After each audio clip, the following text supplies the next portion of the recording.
नमस्ते, मेरा नाम अमन है। आज की वीडियो में हम लोग देखेंगे जो करंट सिचुएशन चल रहा है, तो हम लोग को साइबर क्राइम से अपने आप को कैसे बचा करके रखना है, और गवर्नमेंट ने ब्लैकआउट का क्या नोटिफिकेशन इशू किया है, और इस पैनिक सिचुएशन में हम लोग को किस तरह से अपने आप को हैंडल करना है, और एक्सपेक्टेड इनकम टैक्स का रिटर्न का क्या रह सकता है फाइनेंशियल ईयर 24-25 का।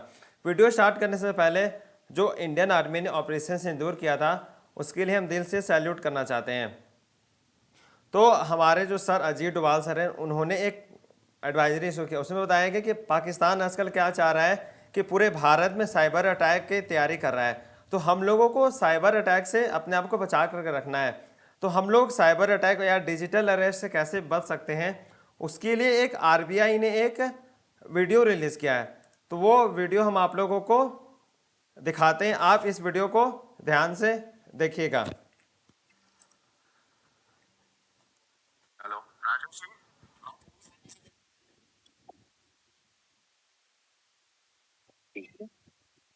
इसी कमरे में जाइए। आपके पार्सल में ड्रग्स मिले हैं, लंबे जाए 10 लाख दीजिए, बच जाएंगे। इतने कहाँ से? एक लिंक भेजा है, अभी प्रोसेसिंग के लिए 2 लाख भेजिए आपकी बात में। क्या हुआ पापा? बेटा ये कह रहे हैं कि मेरे पार्सल में से ड्रग्स मिले हैं।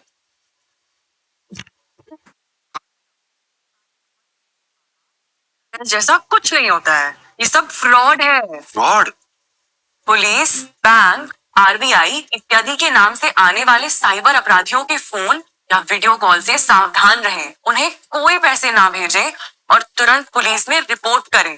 अगर समझदारी नहीं दिखाओगे तो पैसे गवाओगे। आरबीआई कहता है, जानकार बनिए, सतर्क रहिए। तो वीडियो के माध्यम से हम लोगों ने क्या देखा, तो हम लोगों को अब क्या करना है, आपके नंबर पे कोई भी अननोन कॉल से फोन आता है तो आप उस फोन को रिसीव ना करें। और आपके व्हाट्सएप, इंस्टाग्राम या कोई भी सोशल मीडिया प्लेटफॉर्म पे अगर कोई भी लिंक आता है तो आप उस लिंक ओपन ना करें, आप साइबर क्राइम के शिकारी हो सकते हैं। और हम सारे नागरिकों को ये अनुरोध करना चाहते हैं कि अगर आपके एरिया में कोई भी भारतीय सेना या वायुसेना या नौसेना का वाहन का आवाजाही दिखे, तो आप कृपया करके उसका वीडियो ना बनाएं और रील्स बना करके आप व्हाट्सएप या इंस्टाग्राम पे शेयर ना करें। उससे क्या हो सकता है कि दुश्मन को मदद मिल सकता है। और जैसे गवर्नमेंट ने एक ब्लैकआउट का नोटिफिकेशन इशू किया। ब्लैकआउट क्या होता है, जब जैसे कोई वार या ऐसा सिचुएशन होता है तो उसमें हम लोग को क्या करना है, ब्लैकआउट में होता है कि आपको एक सायरन बजेगा। तो सायरन जब बजेगा तो आप लोग को घबराना नहीं है, आपको अपने घर का लाइट को बंद करना है, और आपको अपने बालकनी में भी नहीं जाना है और खिड़की पे पर नहीं खड़ा रहना है, आपको घर में रहना है। या फिर आप अगर रोड पे व्हीकल चला रहे हैं, वाहन चला रहे हैं, तो आपके आसपास में कोई भी घर दिखता है तो आप किसी भी घर में भी जाकर के अपने आप को सेव कर सकते हैं। ऐसा जरूरी नहीं कि किसी और का घर हम लोग नहीं जा सकते हैं। या फिर कोई बड़ा बेंच वेंच दिखे तो आप उसके नीचे भी छुप सकते हैं। या फिर कोई मान लीजिए पार्क में आप हैं, तो पार्क में तो आप कोई भी सुरक्षित स्थान पर आप चले जाएं। तो इस टेंशन के माहौल में हम लोग को क्या करना चाहिए कि हम लोग को बार बार न्यूज़ नहीं देखना चाहिए। अगर हम लोग दिन भर न्यूज़ चैनल पर देखेंगे तो बार बार टेंशन होगा, अब क्या होगा, अब क्या हो सकता है। आप एक शाम में न्यूज़ देख लीजिए, और ज़्यादा से ज़्यादा आप मेडिटेशन कर सकते हैं इस टेंशन के माहौल में। और आप अपने फैमिली मेम्बर्स का ज़्यादा से ज़्यादा ध्यान रखिए, और ख़ास करके बच्चों का ध्यान रखिए इस माहौल में। और जैसे कि कल जैसे कि इंडिया वालों रिक्वेस्ट कर रहे थे आईएमएफ से कि आप लोन को अप्रूव ना करें, लेकिन आईएमएफ जो होती है वो इंटरनेशनल होती है, वो लोन सैंक्शन करती है डिफरेंट डिफरेंट कंट्री को। तो उन्होंने क्या किया कि पाकिस्तान को कल 2.1 बिलियन का उन्होंने लोन इशू कर दिया है।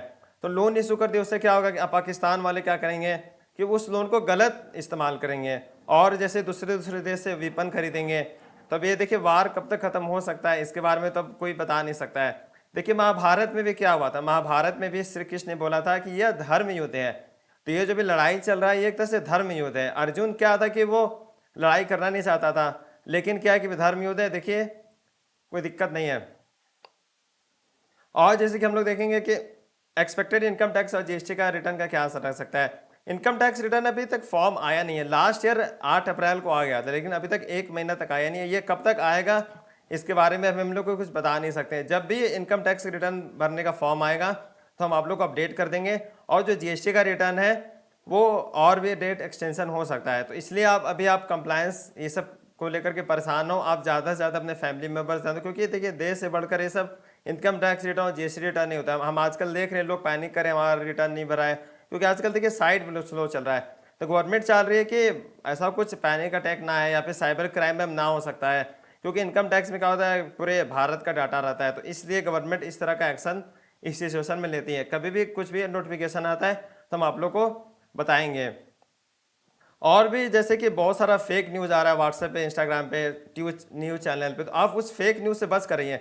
जो गवर्नमेंट का नोटिफिकेशन आता है आप उस नोटिफिकेशन को फॉलो कीजिए। ये वीडियो और भी लोगों को शेयर कीजिए।